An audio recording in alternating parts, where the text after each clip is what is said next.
How are you doing? Good? Listen, I'm here to tell you the story about the 4 Cricket World Cups that made me cry. Look, I knew very early on what my passion was. It was art, it was design. I was going to art school and I had the support of my full family. But I also learned very, very early on that passions, they can be abundant. And that the trajectory of my life was taking me towards the 22 yards.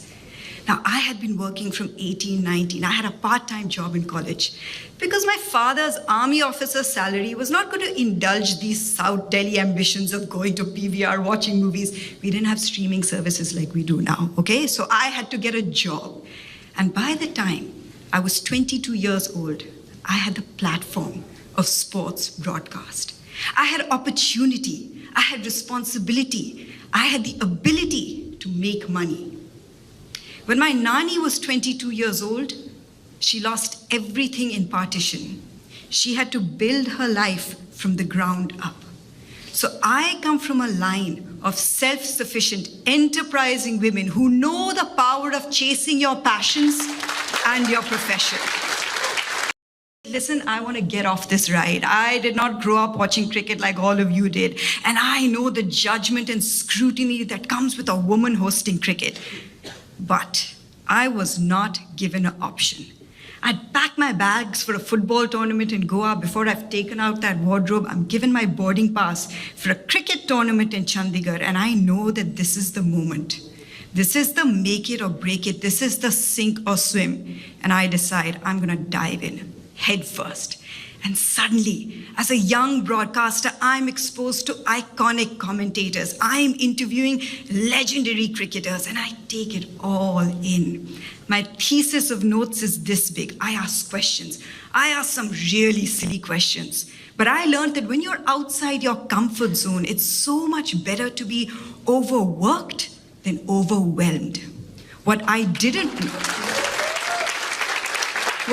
not know was that cricket had decided that she is about to intertwine with my personal destiny. Because playing in that tournament was a young gentleman by the name of Stuart Binney, and well, we all know how that story worked out. So that's it. I have got the cricket ka keeda. 2011 Cricket World Cup comes around, and this is my ticket to greatness. I want to be front and center. But I have not earned the right to be front and center. That's the rush of young blood. So I'm not even rostered for the India Games.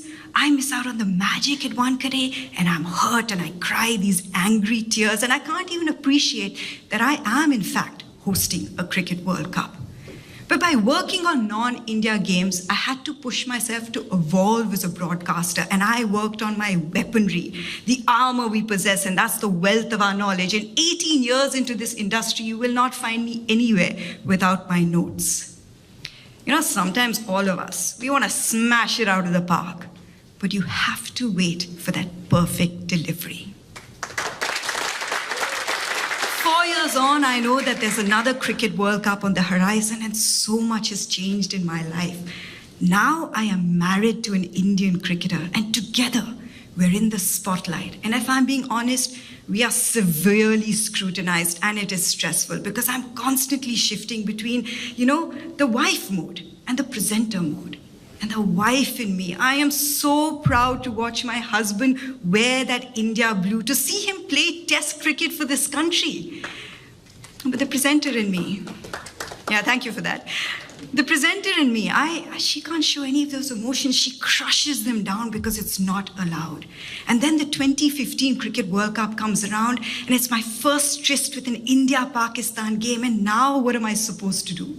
We are in a foreign city. This is Australia. It could have been India. Anywhere I look, there are blue shirts. Yes, there's some in green. Every corner I hear Vande Mataram. We enter the Adelaide Oval. The hush descends just before the national anthem. I look across the field and I see my partner wearing that India shirt, number 84. And the national anthem plays, and it reverberates to my very core. It touches my soul, and I cannot hold back the tears, because together in that moment, we are sharing our passions. And I put away that mic and I take it all in. By then in my career, I'm I'm finding the gaps. I'm converting those singles into doubles, and I've done some big events. And yet the premier T20 cricketing event in the country is just not into me. And I can't understand why. And I'm like, okay, you know what? I'm not smart enough. So Mayanti, work on this. Work on the big events. Work on other things apart from cricket. Build your knowledge. That doesn't work. Okay, I'm not glamorous enough, so lose the weight, change the style, get hair extensions. That didn't work. Okay, I probably don't possess the aura, the charisma, but then I'm already a broadcaster. I mean, how do I change myself as a person? And every year for 6 to 7 years, I chased that dream. And I did all the right things. I went down to Mumbai and I met all the right people and I said all the right things. And every year I was told no, but never why. And I could not make peace with my shortcomings. And I started going into a dark, negative, invasive space, and I became bitter. And that's the moment I realized that this passion of mine, this passion has to mold. And you know what I did? I immersed myself into wife mode.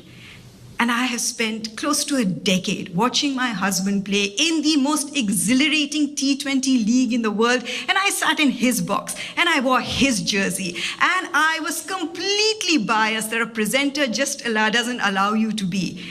And that presenter in me, she was charging somewhere in that corner. Because when the call came in 2018, we want you now, I was ready. A year later, it's the 2019 Cricket World Cup, and now I'm given the responsibility of doing the big games. But would you believe it? Almost 10 years of hosting cricket with the access to the best stadiums in the world, I have never been to the mecca of cricket, the home of cricket, Lord's. Would you believe that cricket has managed to weave her way into my personal destiny in such a manner that the very few steps that I took into the hallowed grounds of Lord's was on 25th June 2019, exactly 36 years to the day of when India lifted the World Cup in 1983. And my studio position was right under that iconic balcony where exactly 36 years ago, my father-in-law had become a world champion, where he had created history.